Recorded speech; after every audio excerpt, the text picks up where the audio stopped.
Horror tube বাংলাতে আপনাদের সবাইকে স্বাগত। শুরু হতে চলেছে আজকের নতুন পর্ব বর্ধমানের এক ভুতুড়ে বাঁশবাগানকে কেন্দ্র করে। উত্তর কলকাতার মধ্যবিত্ত পরিবারের ছেলে বিকাশ বড়বাজারের একটি ব্যাগের কারখানায় কাজ করে কোনো মতে দিন কাটছিল তার।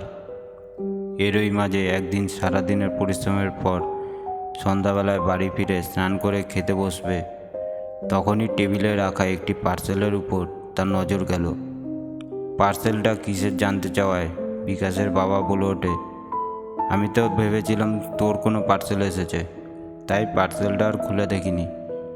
তখন বিকাশ পার্সেলটিকে খুলতে আরম্ভ করলো এবং পার্সেলটিকে খোলার পর দেখতে পেল তার ভিতরে কিছু জমি জায়গার কাগজপত্র রয়েছে।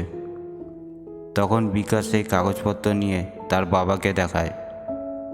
এরপর বিকাশের বাবা কাগজগুলো ভালো মতো দেখে তাকে বলে, এ তো বর্ধমানে আমার এক পিস্তত ভাই আছে, তার জমি জায়গার কাগজপত্র। আর তার সাথে একটি চিঠিতে লিখেছে যে তাদের বাড়ির সবাই চিরকালের জন্য গুজরাটে চলে যাচ্ছে, তাই তাদের গ্রামের সমস্ত জমি জায়গা আমাদের নামে লিখে দিয়ে গেছে। এসব শুনে বিকাশ খুব খুশি হয়ে যায় এবং মনে মনে ভাবতে লাগলো সেই জমি বিক্রি করে তার টাকা দিয়ে তাদের অবস্থা অনেকটা ভালো হয়ে যাবে। তারপর বিকাশ নিজের কাজের থেকে 3-4 দিনের ছুটি নিয়ে বর্ধমানের সেই জমি জায়গা দেখতে যাওয়ার সিদ্ধান্ত নিল এবং তার কয়েকদিন পর সকাল সকাল বিকাশ ট্রেনে চেপে বর্ধমানের উদ্দেশ্যে রওনা দিল।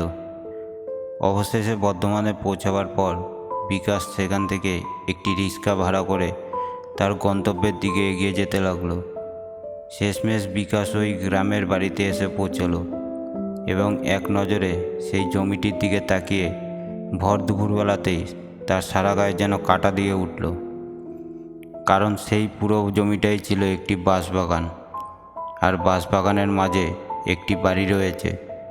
কিন্তু সেই বাড়িতে পৌঁছাতে গেলে বাঁশবাগানের ভিতর দিয়েই যেতে হবে। এরপর বিকাশ আর কোনো কিছু না ভেবে বাঁশবাগানের ভিতর দিয়েই তার ব্যাগপত্র নিয়ে যেতে লাগলো। কিন্তু বাঁশবাগানের ভিতরে ঢোকার পর থেকেই বিকাশ কেমন যেন একটা গা ছমছমে ভাব অনুভূতি হতে লাগলো। বাঁশবন পেরিয়ে যেই ঘরটির সামনে এলো, তখন বিকাশের মনে মনে ভাবতে লাগলো, আর যাই হোক বাড়িটা ভালোই আছে, একতলা পাকা বাড়ি, তার ভিতরে 4-5টের মতো রুম হবে। বাড়িটির পেছনে আলাদা করে একটি কুয়োপাড়ও ছিল। বাঁশবাগান ও বাড়ি সব মিলিয়ে 20-30 কাঠার মতো জায়গা হবে। এসব দেখে তো সে বেজায় খুশি ছিল।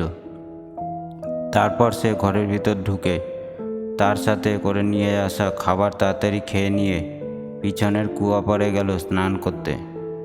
কিন্তু স্নান করতে গিয়েই হঠাৎ তার মনে হতে লাগলো বাগান দিয়ে কেউ যেন হেঁটে যাচ্ছে।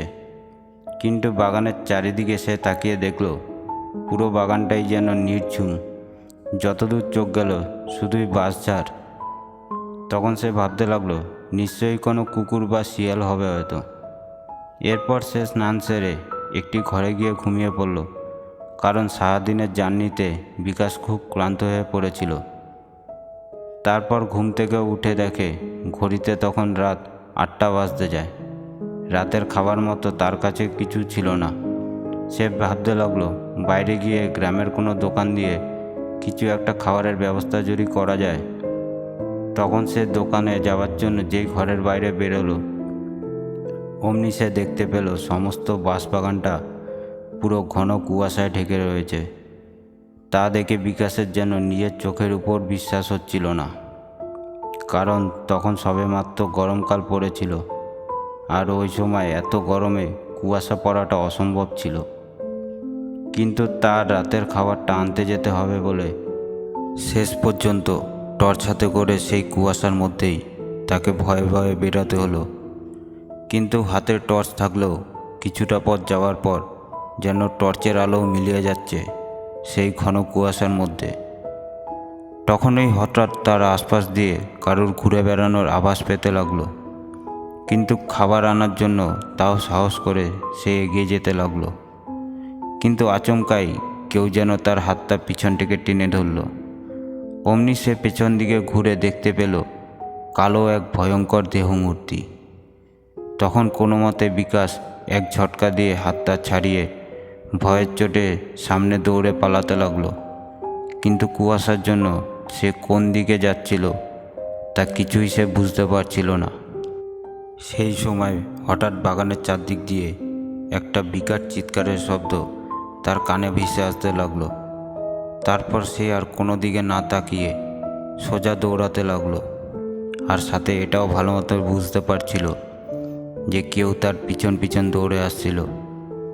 শেষমেশ সে ঘন কুয়াশা ও বাঁশবন পেরিয়ে একটি রাস্তায় এসে উঠে হাঁপাতে লাগলো এবং দূরে একটি দোকানের আলো দেখতে পেয়ে কোনো মতে সেখানে গেল। সেই দোকানের লোক তার মুখ চোখ দেখে বুঝতে পারল নিশ্চয়ই তার সাথে কিছু ঘটেছে। তখন সেই দোকানদারের জিজ্ঞেস করায় বিকাশ তাকে সব কিছু বলতে লাগলো। তারপর দোকানদারটি বলল, এই বাঁশবাগানে একসময় অনেক মানুষকে হত্যা করা হয়েছে এবং অনেককে তো এখানে পুঁতেও ফেলা হয়েছিল, আর এখন সেখানে শুধু ভূতেদের বাস। সন্ধ্যের পর গ্রামের কেউই আর ওখানে বাঁশবাগানের দিকে এক পাও এগোয় না। আপনার ভাগ্য ভালো যে আপনি রাতের বেলা ওখান থেকে বেঁচে ফিরতে পেরেছেন। তা শুনে বিকাশের রাতের বেলা আর সাহস হয়নি ওই বাড়িতে ফিরে যাওয়ার। রাতটা কোনো মতে ওই দোকানের বাইরে বসে কাটিয়ে দিয়ে সকাল হওয়ার পর আবার ওই বাড়িতে ফেরত গিয়ে তার সমস্ত জিনিসপত্র নিয়ে সাথে সাথে ওই বাড়ি ছেড়ে কলকাতায় চলে আসে। এবং আজও সেই বাঁশবাগানের রাতের কথা মনে পড়লে তার সারা গায়ে যেন কাঁটা দিয়ে ওঠে। হরর টিউব বাংলার ঘটনাটি আপনাদের ভালো লেগে থাকলে সাবস্ক্রাইব করে দিয়ে আমাদের পাশে থাকবেন, যাতে এই রকম আরও ঘটনা আপনাদেরকে শোনাতে পারি।